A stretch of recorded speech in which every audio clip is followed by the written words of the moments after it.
मात्र कोरटकर आणि सोलापूरकर विरोधात भाजप फलक देखील लावत नाही.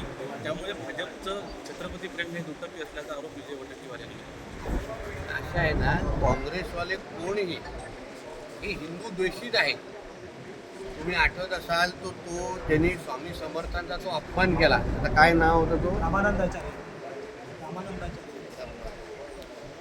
त्यांनी जे स्वामी समर्थांचा अपमान केला ज्याच्यावर पवार साहेब स्वतः स्टेजवर होते त्याबद्दल उत्तम जानकर.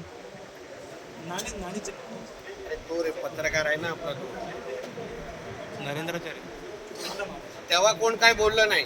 तेव्हा हे लोकांची तो थोबाड उघडले नाही. हे लोकांना हिंदू द्वेष जो ह्यांचा वारंवार जो सगळ्यांमध्ये दिसतो ना तो त्याच्यामुळे आता त्याच्यातला हा भाग विजय वडेट्टीवार आहे.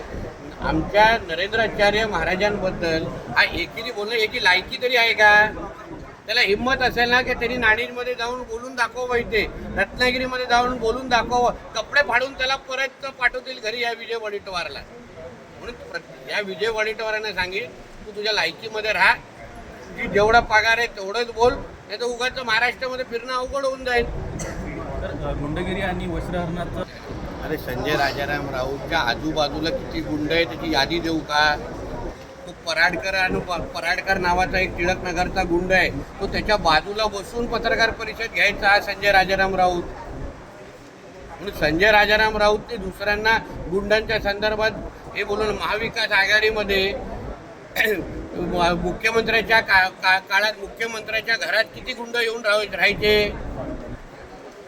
कोण त्यांना वडापाव खायला द्यायचा? सांगू का? त्याला थोबाड उघडू का?